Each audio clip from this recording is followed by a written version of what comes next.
Today we're going to look at my vintage old Sony ICF2010. This is an all-band radio. It's close to 40 years old. I haven't used it in about 30. The most expensive portable I ever bought. I don't even know if it works. Let's take a look. Today I present what many agree is the phone ringing. Where was I before the phone rang from one of my annoying friends who's got a zillion questions about security cameras? Okay, ICF2010. I forget where I was. This is Sony's high-end portable. This was the best one that they actually sold. I've had this one since it was new. I bought it well back in the, I don't know what year this came out, the mid 80s, I guess. It was the first year that they brought this one out. And as you can see, mine is showing its age because these buttons at one time used to be white, but from ultraviolet light and so forth over the years, they've kind of yellowed a bit. But that's to be expected because this is a very old radio. It's close to 40 years old. It has not been turned on,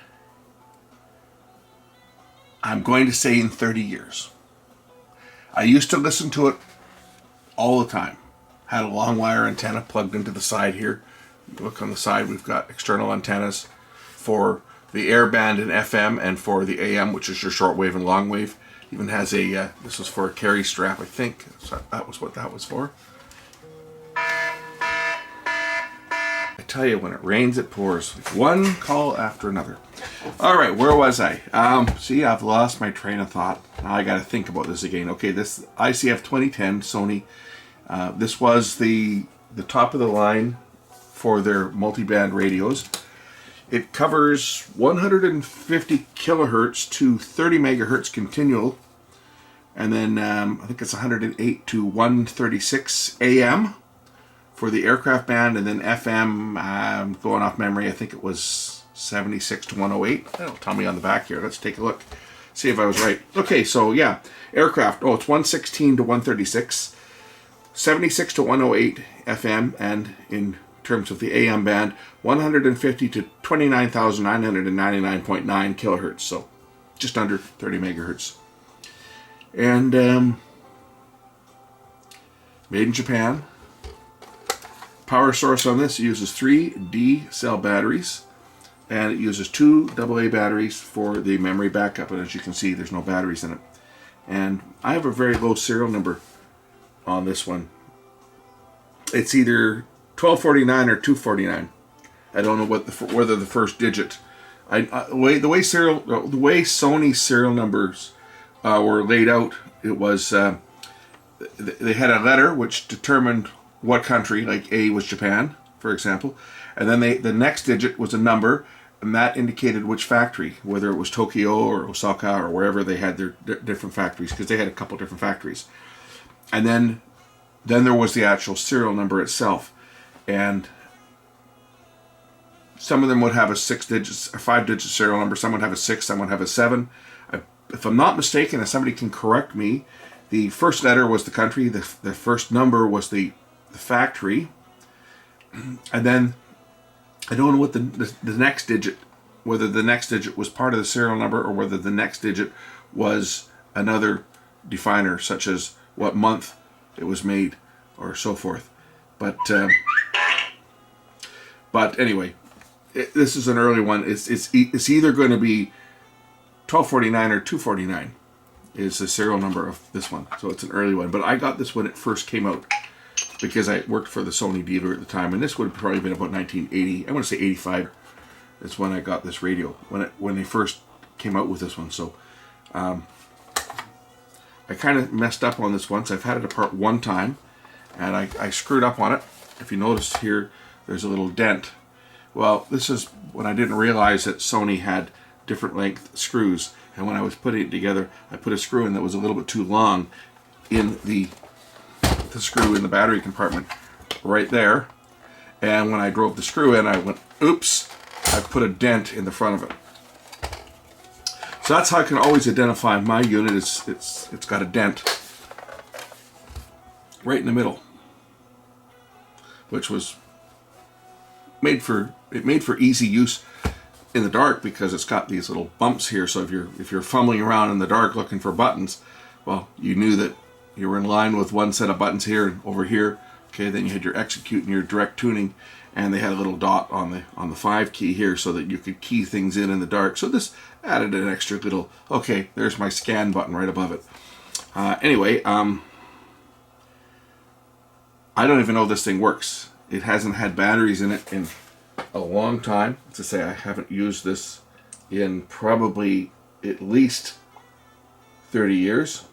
Some of the interesting features of this radio, and I know I'm keeping you guys in suspense because the suspense is killing me too, because I haven't plugged this thing in. I don't know if it works. I suspect it probably doesn't work. As I say, I haven't used this thing for at least 30 years. But I used to use this as a clock radio, believe it or not, because it had 4 programmable timers. So you could set it up. You could set up the station you wanted to listen to and have it turn on at a specific time. You could set 4 different wake up times on it, basically. Okay, so it had a really unique receiver that I hadn't seen in any other receiver to date, and still, even by today's standards, it's got quite a unique AM receiver. So you got the IF control for your AM. You got 2 wide and narrow IF bandwidths. So wide is obviously going to give better sound quality than narrow. Narrow is more for speech, and it also will tune out adjacent channel interference.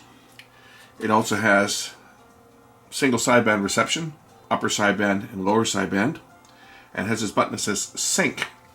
Now what sync is over here. If you look on the display, you will see sync, upper and lower.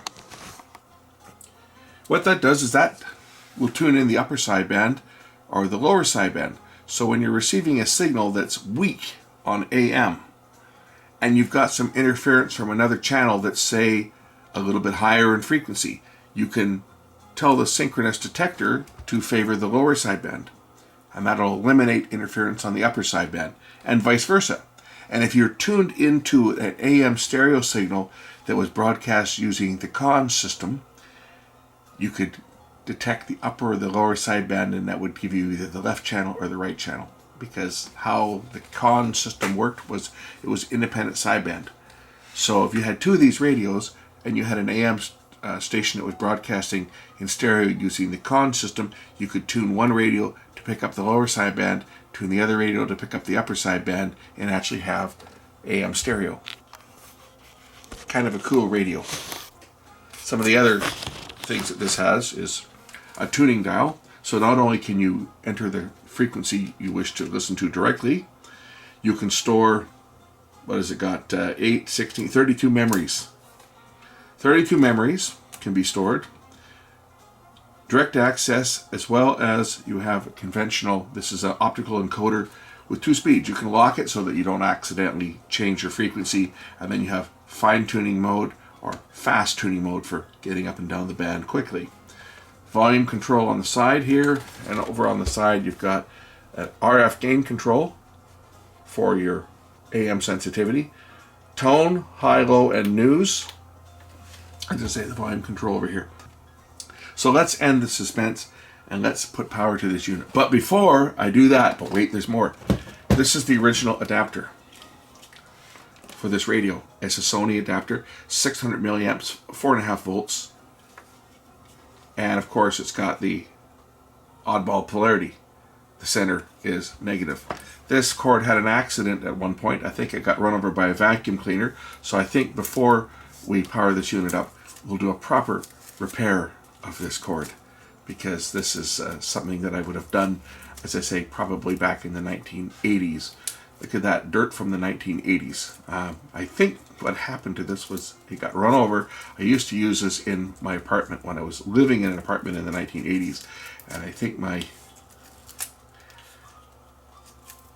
girlfriend today, wife today, but she wasn't back then, I think she ran over this thing with a vacuum cleaner and chewed up the cord, and I just kind of quickly spliced it together. So let's let's open this up and see how bad a job I did back then. Yeah, I just kind of twisted the wires together. So what we'll do is we'll solder these together and put some heat shrink on and do it right. First, we'll throw some heat shrink tubing around the individual conductors.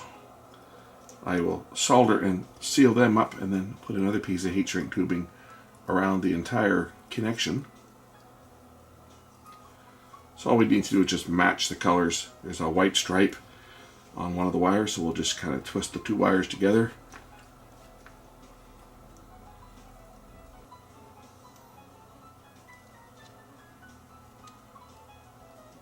Let's put the heat shrink tubing over the two connections.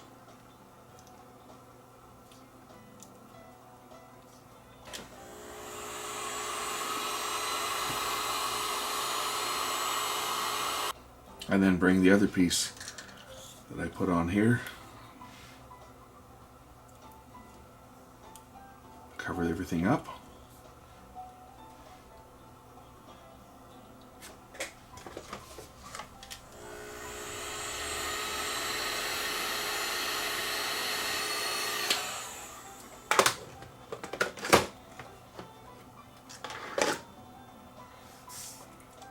All right. Everything's good now. Nothing will break. Let's plug in the adapter.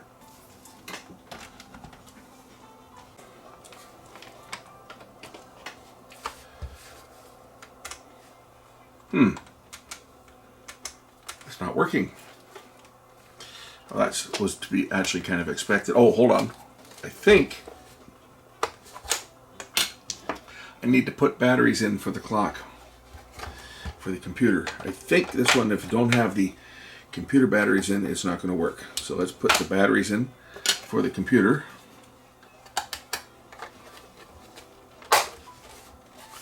Okay, that part's working. I wonder if I can set the time. I forget how to do that on here. Present time set. Okay, so yeah, that works. So it's probably in 1456. We'll just set the clock on here right now.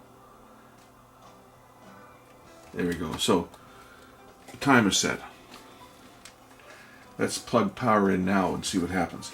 The main power switch on the side is on. Is this going to work or is it not? Dramatic music as I keep you guys in suspense.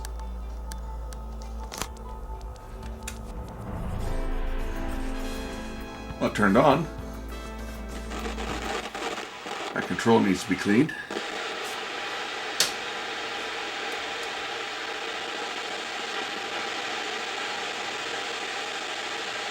Oh, my AM is set to 9 kilohertz. How do I change that? Let's see here. Shift and medium wave to 10 kilohertz. Okay, so this is obviously in the long wave band. I don't think we'll hear anything there at all.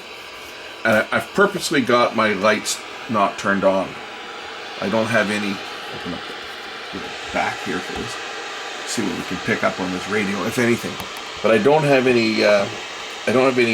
CFLs turned on. I've just got some LEDs and some conventional fluorescent lights so as to not get interference. Will this radio pick anything up?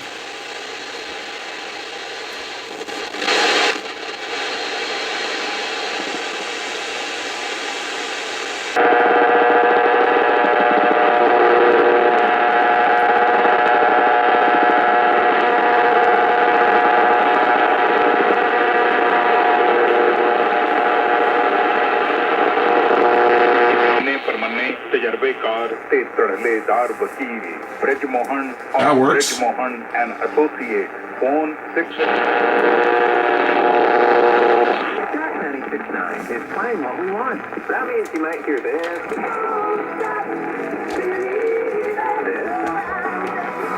Wide. That sounds pretty good, actually. Get the antenna out of the way here. Wide band.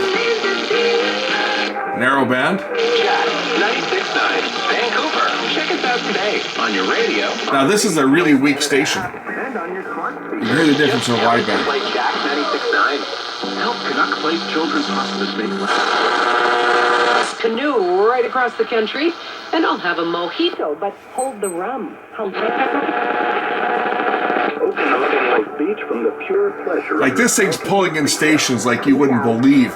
For a radio that's as old as this, that's not had anything done to it, I was fully expecting to have to go and recap this thing. I even picked up some caps to do just that. But it's pulling in all the stations.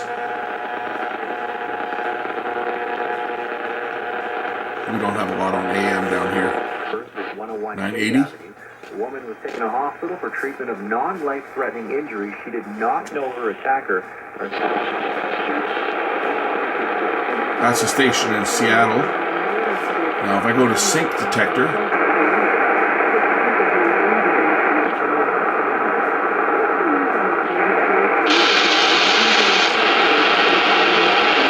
that's a Seattle station.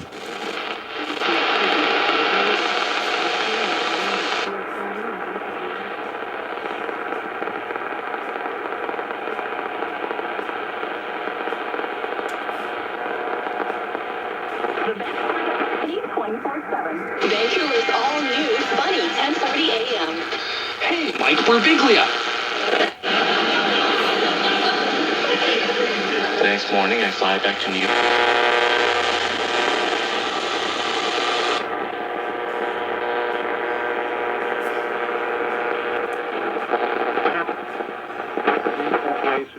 For the Lionsgate, not bad though, up the north. You hear the difference from wideband? 17 west, Fort Man causing a delay, and we have issues northbound on the 91A around the pedestrian overpass. Whatever those issues were cleared up, now we're just seeing Queensboro volume from run around the pedestrian overpass. It starts to slow down, so that volume just shifted closer towards the bridge.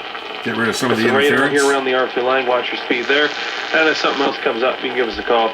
Star 1130 hands free. We're also on Twitter. That is to City News Traffic. Traffic brought to you by Jim Pattison Subaru Coquitlam. Discover the 2022 Outback.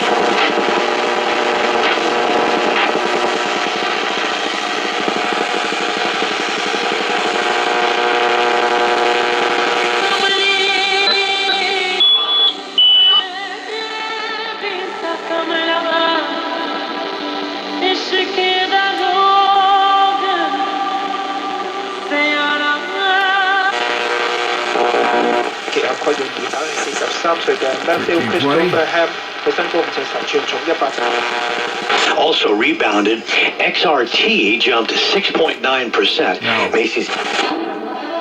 Here's my test transmitter. I can play this.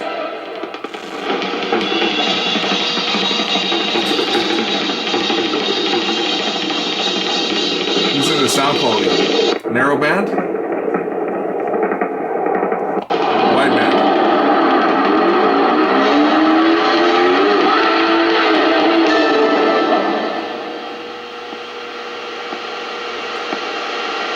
AGC on the transmitter coming up.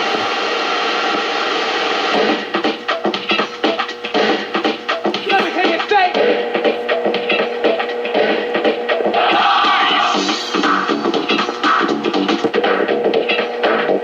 This is the stereo transmitter, but it's C-Cloud, so sync detector is probably not going to do it much good. But it was still upper sideband.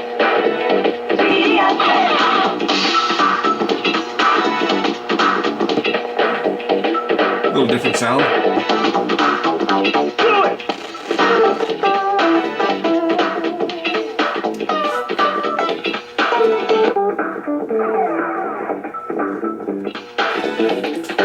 AGC all the way down to minimum on this. This is a strong signal.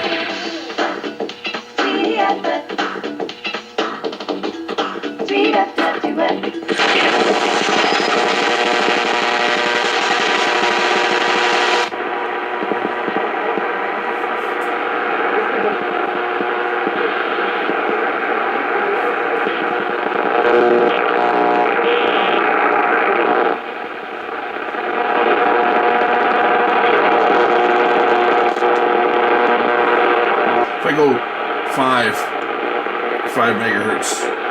WWV doesn't sound like it's coming in here. What about 10? Or 15?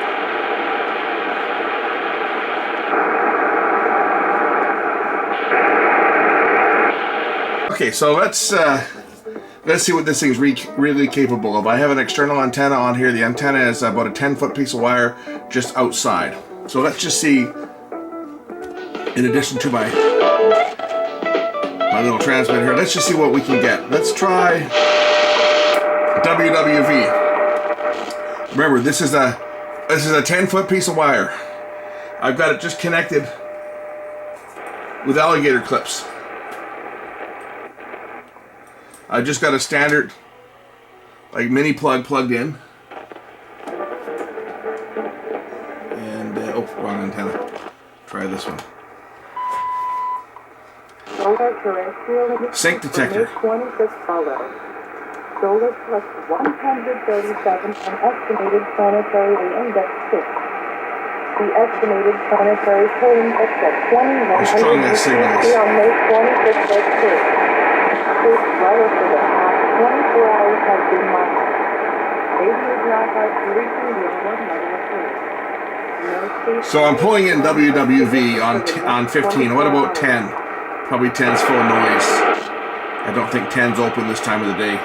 5 volts will just be noise. But 15, no problem. Let's see what else I can get.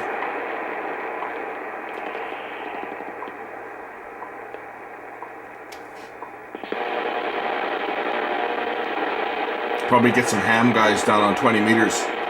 Go down to the low end of 20 meters and see what's down here.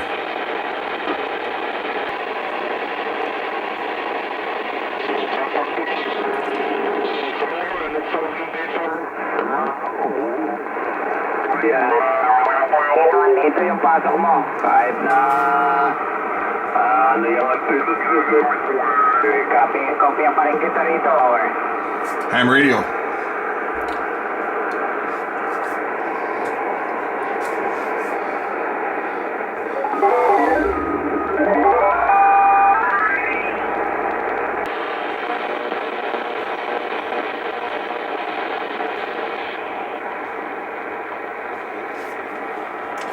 Back to the WWV. So as you can see, this receiver is working perfect. Let's try out the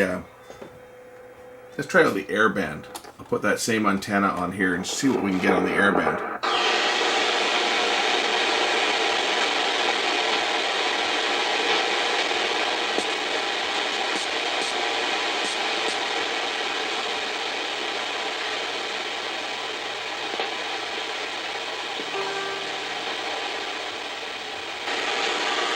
FM.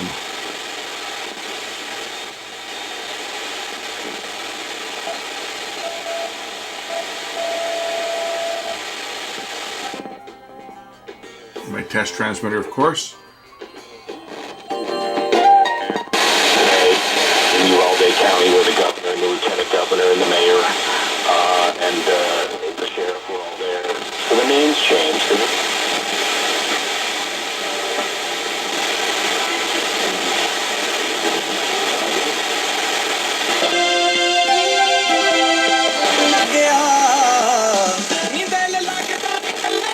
Budget and with next day rental service available. To breathe deeper, to stay focused.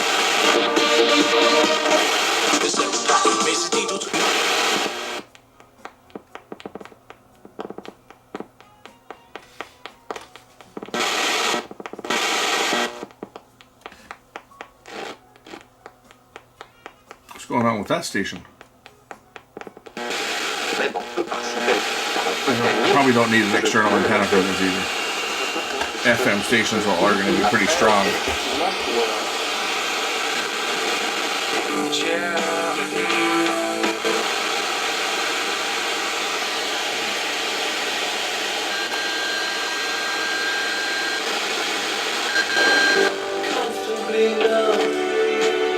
So I'm just looking forward to what it is I can do with all these different elements, with my guitar playing, with my background as a...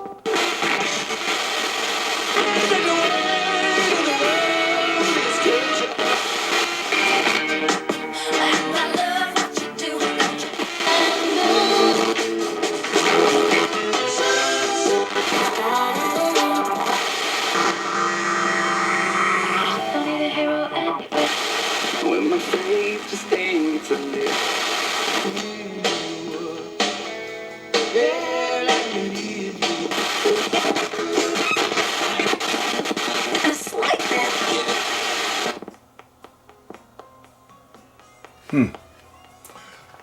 Wonder what's wiping out that station.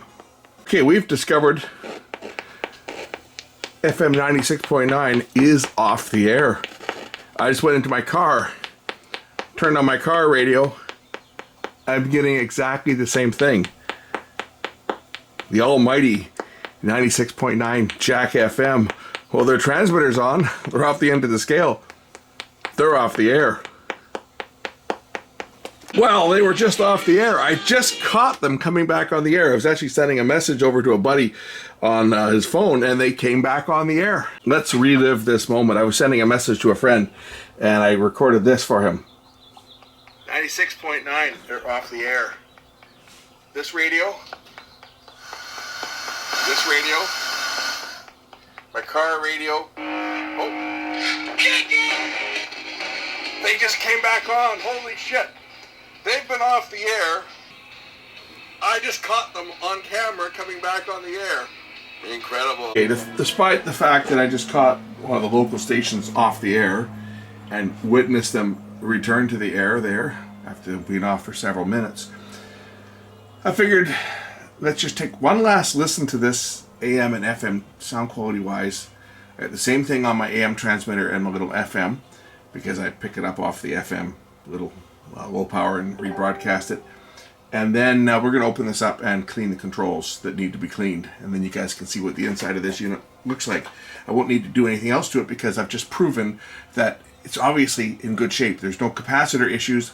I'm pulling in signals on this thing like crazy without much for an antenna. So here's AM 1440. We'll start out at narrowband. Okay. Go to wideband. Now we'll go to FM. Not much difference.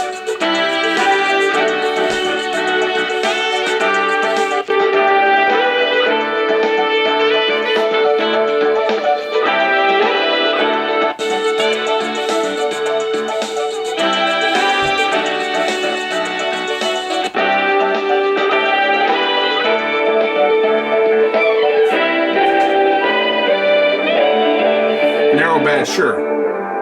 That sounds like crap.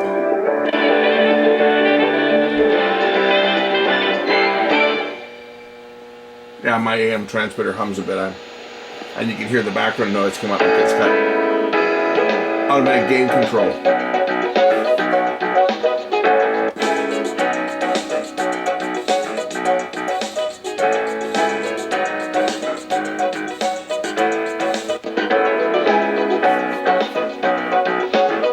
Pretty good.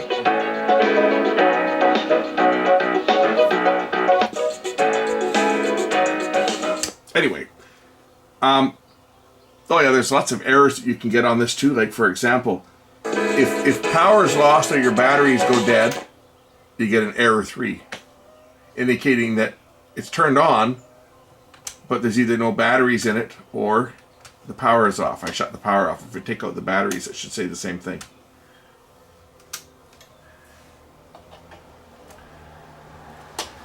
Try turning it on without batteries. Error 3. Anyway, you guys want to see what this thing looks like. I know you do. I know you want to see what's inside this thing.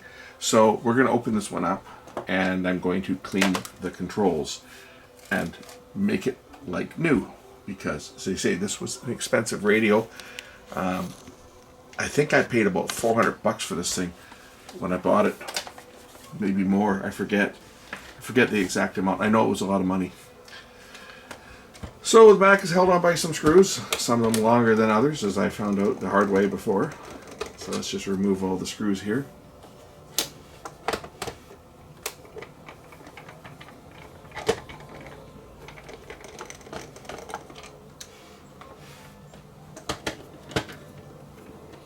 think it's probably got one short screw and the rest of them are this length. And the short one, I think, was this one down here. That's to say, when I was putting it together once. No, they're all the same. Or is it? Oh, yeah, you know what? It is slightly shorter. Look at the difference in the two screws. That's how I screwed up. I wasn't paying attention. One screw is ever so slightly shorter than the other. That's a real easy one to miss. All the other screws are the same length, 12 millimeters, right? It's got a 12 millimeter, I think that one's probably a 10, but here we have 12 millimeter screws, right? 12 millimeter.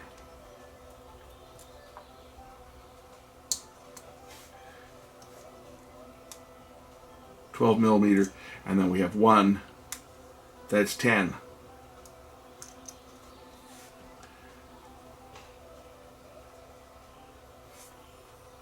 As you can see. What a stupid, asinine design. And of course, you're putting your screws back in. You're not paying attention to one screw being 2 millimeters shorter than the rest. And then you tighten it up and you dent the front panel. I wonder how many service people did that. Probably quite a few. If that was a customer's radio and you did that to it, the customer would be just furious. You know, it's like, could they not have used 10 millimeter screws for all the other screws for the back? Of course they could. Oh yeah, here was another little neat little thing here. We pulled this thing out. It had little, what I used to listen to. Here's some of the stations that I used to listen to. I had Voice of America. I had Australia. I had Japan. I had the BBC, Holland. This was an FM station, KUSW. I had some of my listening stations here. Japan on 11750. Radio Moscow. I used to listen to Radio Moscow. Taiwan. Cuba. Radio Havana, Cuba. This brings back memories. This would have been Australia. I think I had all the Australia signals I listened to here. In Japan, these were channels. These were English broadcasts out of Japan that I used to listen to. And I have them logged right there on the side. Cool, huh? CKLG 730. That was our hit station back in the day. 15070. Yeah, good times. Had that little list. You could program your 32 memories and write in there. I had these ones say temporary only on these two. So I wouldn't write anything in there. If I was just going to listen to something I didn't know what it was, I used to throw them in these banks. 1A through D and 2, these ones here. And then these ones were the ones that I listened to on a regular basis. Brings back memories for this old radio. As I say, when I was younger, I used to, this was my radio. I bought it when I first started working at the shop, and it was the most expensive radio I had ever owned at the time, and I love this thing. But we're going to clean this up. There's some dust in here. See if I can get this LCD out. We're going to clean this thing up and clean up those controls. So here's the back should lift off. I forget how it comes apart. Back should just lift off this thing, I think. Or is it the front that lifts off? Is there any more screws? I don't think so. Oh, one more screw up here. Is it a long or a short screw? Probably a long screw.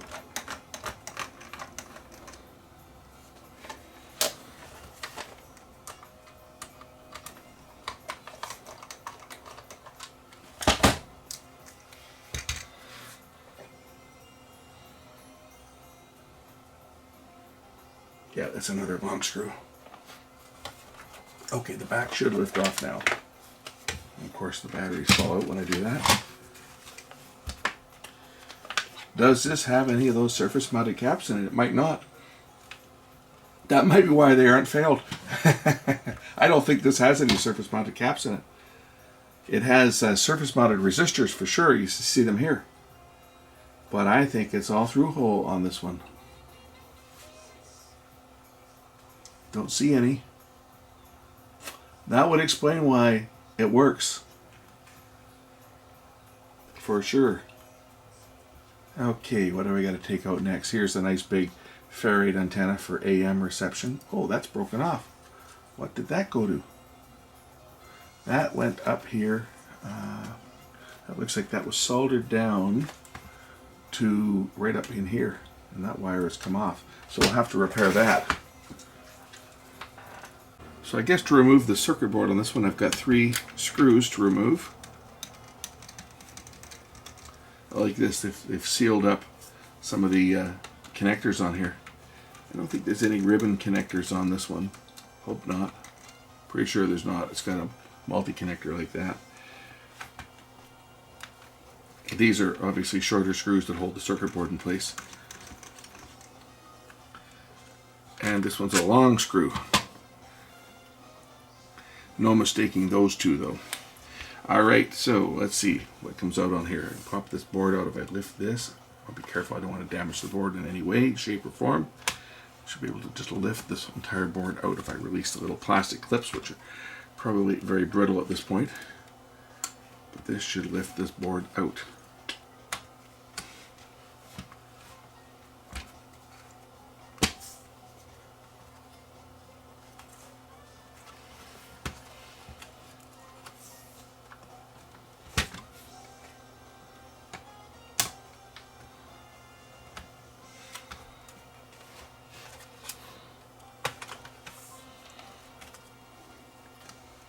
There is a ribbon cable that goes to the circuit board in the front.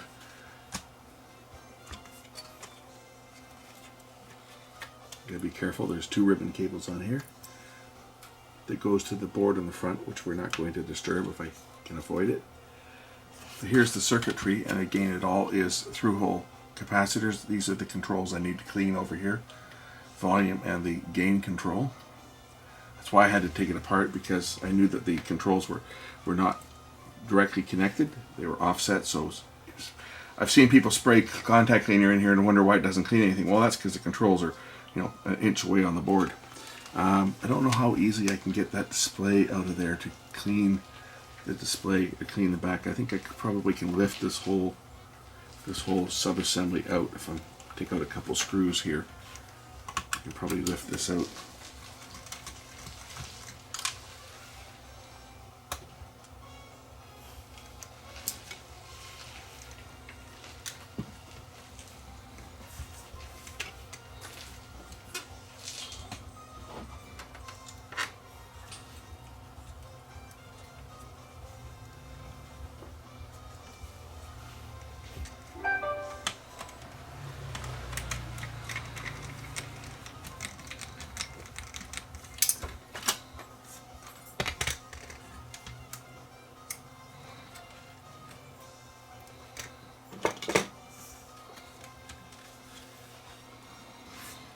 Gotta pull the knob off here, and then this whole chassis should lift out, if I remember correctly.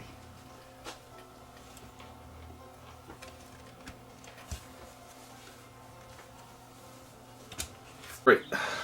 Okay, that's probably about as far as I need to take this apart to clean the dust off the inside of the glass. I'm just going to get something to wipe it down with. A piece of or a rag will probably do. I just want to wipe the dust off the inside of it. I don't want to take this apart any further than I have to, just because I don't want to damage any of the wires. There are wires that connect, like to this one here, for example, which connects to the signal meter, and they're soldered down, so I don't want to disturb them. So I'm just going to clean the inside of this glass.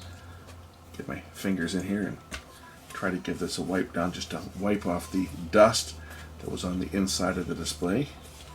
And we'll do the same for the back, for the LCD in here. Just wipe this part down as well. And that should probably get enough of the dust off of here, so then I can put this back together.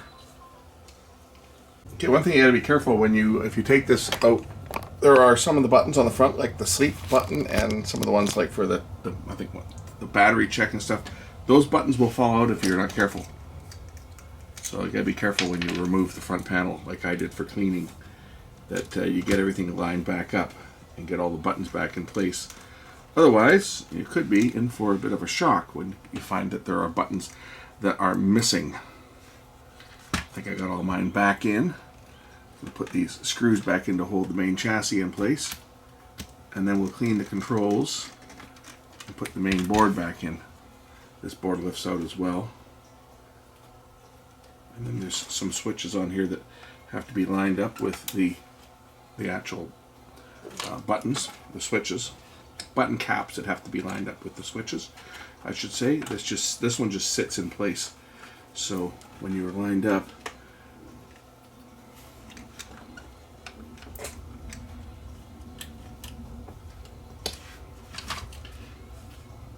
this is for your attenuator, for your AM antenna and your main power, and of course the DC input.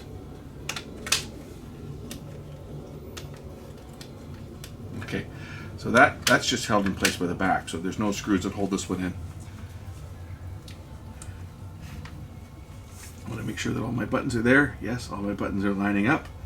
It's the preset time, the battery check, and the enter key on the side here. These can fall out, and they actually have little metal caps on the back, which are good. And the sleep and the light. The light is the one that can fall out. This one up here. Those are not part of the main panel, so they're just loose controls.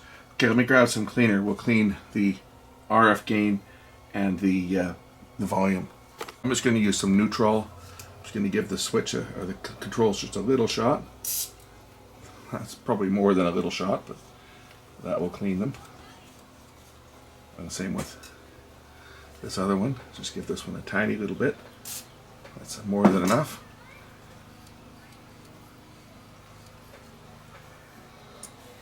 Now we can start to reassemble the radio.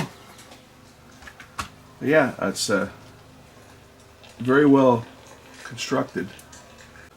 As you can see, this one, oh, I got to reconnect that wire too. That's come off. That's gets a shield soldered onto the back of one of these displays. Looks like soldered in right down there. If we look at the board here, I don't want to move this too much because I don't want to damage anything. These wires that are directly connected, some of them are on plugs, others are not. But here's the main board. We lift it up as best that we can so you guys can see the actual electronics on here as best as I can show it. So I got this is the synchronous detector down here.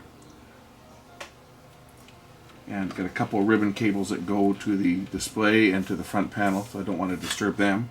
There's an LED down here. I wonder what that's for. I don't think it shines through to anything on the other side.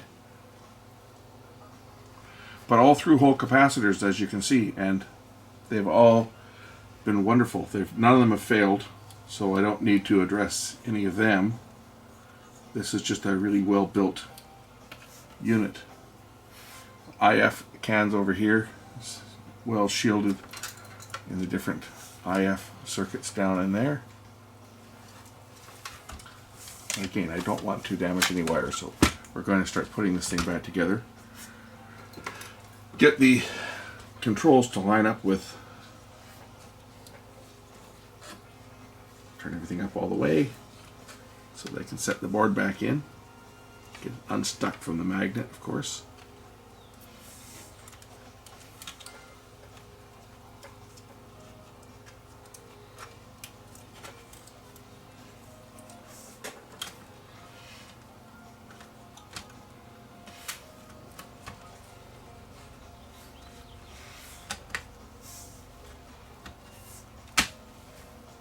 I think that's got it in place.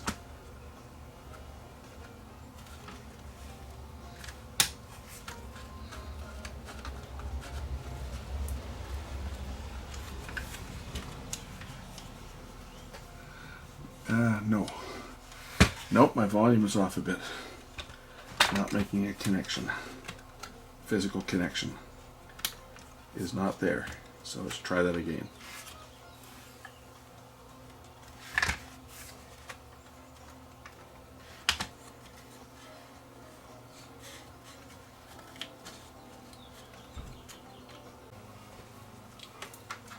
This is a little more difficult because you have to line this control up, and it's in, like it's over here.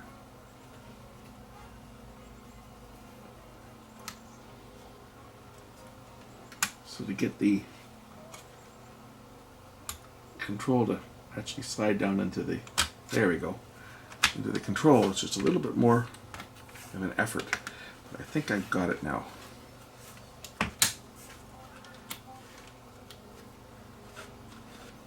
That one there appears to be working, and the volume control now goes all the way to maximum.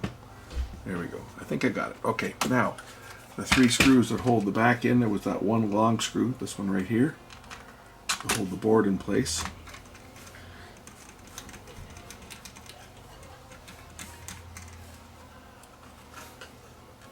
And 2 shorter screws.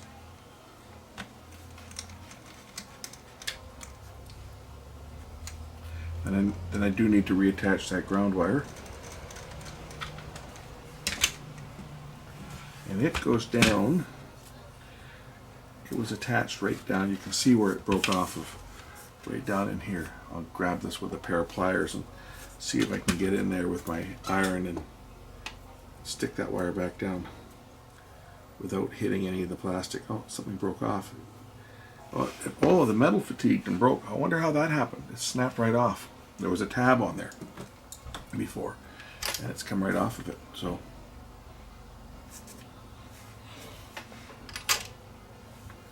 I will just solder it down directly, get my light in the way so I can see what I'm doing.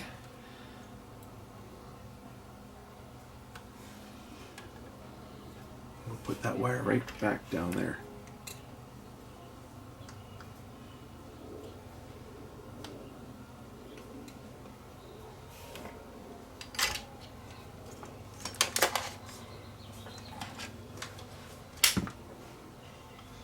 Okay, that's looking good. Put the back cover on now, make sure that none of my wires are going to be pinched or anything. The back cover on,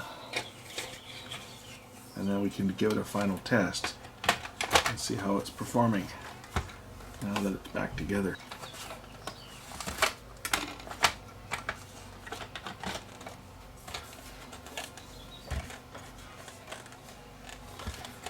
Goes on just like that. The one shorter screw, which I put in a separate bin,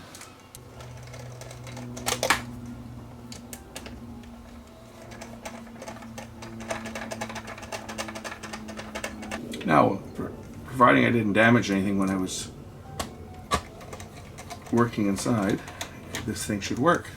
Okay, the screws are all in the back of it. I'll put the tuning knob back on. While it's off, might as well clean it. There. And I'll pop it back in place.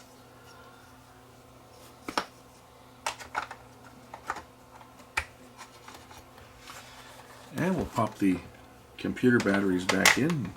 See if the radio boots up like it's supposed to.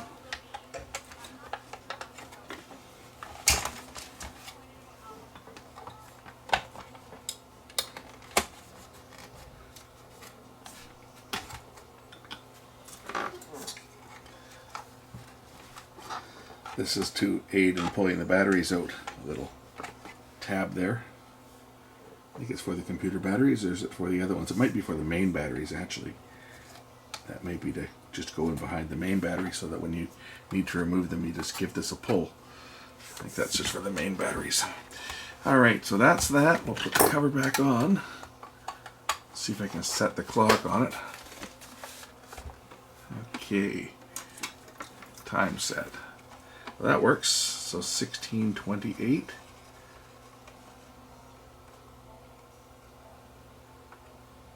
$16.29 and power.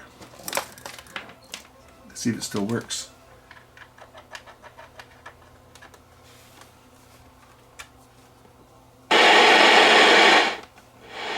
That part works.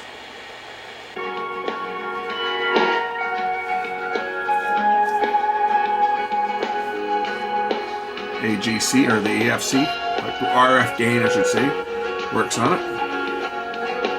And we have a tone switch news. So it had several tone controls. It had not only the bandwidth, which was the IF bandwidth, but it also has a tone control for news. which you could use with the narrow control. Tone low and tone high. Battery check button. There's a light over here to turn on the light behind the display. RF gain. Volume control is nice and quiet now. And to store a memory, even had a cheat sheet. So this is what the errors mean. So error 1, frequency has been entered beyond the receivable range. Error 2 is the program timer operating a required function cannot be activated. So it was in timer mode. You try to do something, you get error 2. Error 3, main power switch is off, batteries are dead, AC adapter or car battery cord not corrected. And error 4, all the memorized frequencies are skipped during memory scanning. And here's how to program it. So it tells you how to program the timer, right? Press and turn the dial to adjust the knob. And then you can press the operation time, 15, 30, or 60, so you can have it come on for so long, or 0 is continual. And then press a station memory key. And then set the power to timer. So you'd have to have a memory preset. Tells you how to scan the broadcast band, how to scan it, stop and start, and of course to program a station. So if I want to program this into, say, I want to program this into A1, I would just hold down, I think it's, I'm going to hold down enter and push that. There we go. And I saved it to A1. If I wanted to save the FM equivalent of that, which was 87.5, if I wanted to put that into B1, I could just go B1 right now, right, and you could have your different frequencies programmed. So if I wanted to set this to say come on to channel B1 at 1700 hours, I would just press this button, dial 1700,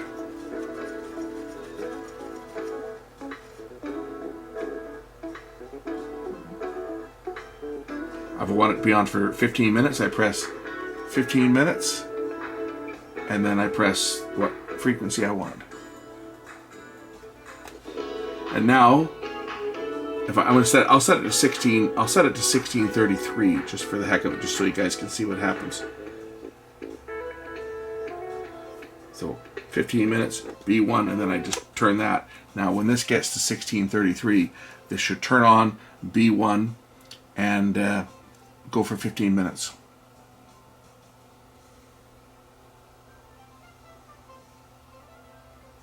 Operation time 0 will mean it stays on until you cancel it. If I try to push any buttons, I should get an error on here if I try to do anything when it's set. There, see, it just came on. Now, if I try to do something while it's on there, it should give me an error. There, see, if I try to change the channel. And the reason for that is you could set it up to record a program. On the outside, on the back of it here, you'll see that there's a tape recorder output and a headphone plug. So if someone wanted to record international broadcasts that were on a certain time, they could set it and set their recorder, and it would turn the radio on and tune to that frequency, and then their recorder was set with an external timer. If someone accidentally pushed a button, like if you walked up to the set and tried to change the channel when it was set, you'd get that error. Even if I try to turn the dial here, for example, I'll get the error 2 telling me, hey, you've got a timer set. Right? Timer is operating and required function cannot be activated unless I turn it off. Then I can change the channel.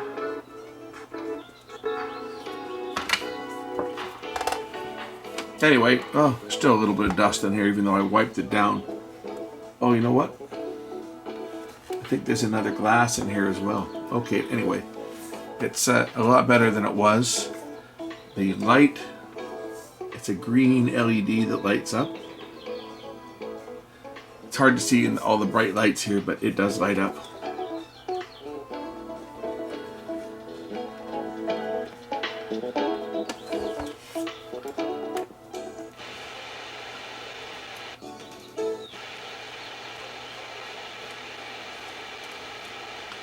You can see the different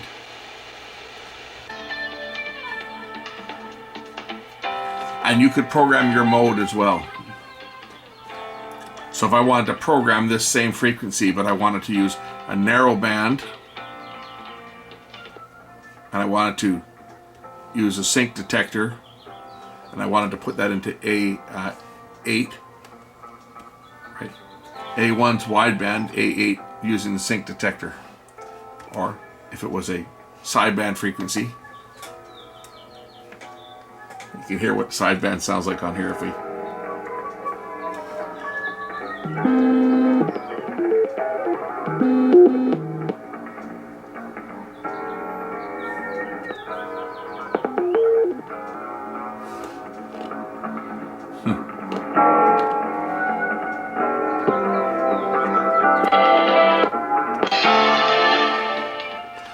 Anyway, that's my little ICF 2010, customized, totally by mistake,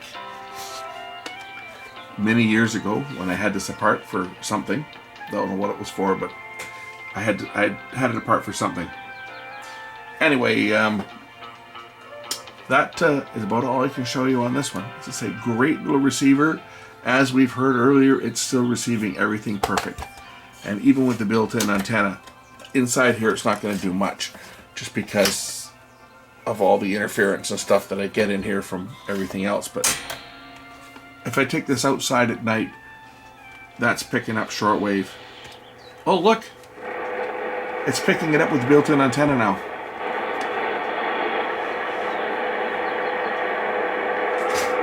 Inside the garage here. I opened up the door, maybe that's why. I've got a metal door, and I had the door down before. I've opened the door up now.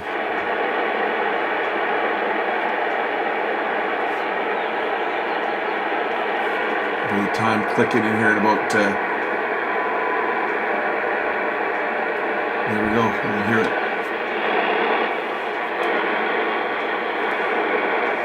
When the bands open up a bit, we'll be pulling them all in.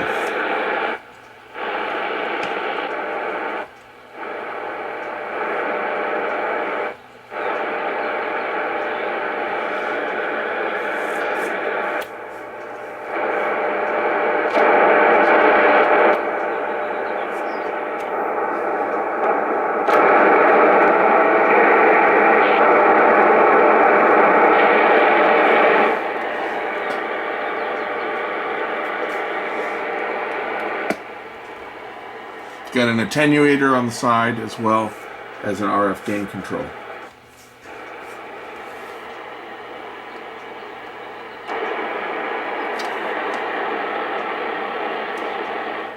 Anyway, that's it. My ICF 2010 in very good condition, considering how old this unit is and how much use this thing had in its early life. As I mentioned before, I haven't used it in because I have a ham radio. I would say probably I haven't used to listen to shortwave on this all the time, and I got my HF station set up, and since setting up my HF station, I just used my HF radio to listen to shortwave, so I've kind of just put this one away, so it hasn't seen much use in about 30 years. Prior to getting my HF radio, this thing here was listened to constantly. Like, it was listened to every day. In fact, it was probably listened to after that, because I think I used it as a clock radio for a few more years, just because it could run off of batteries and had a backup for the time. So if the power went out, it would operate.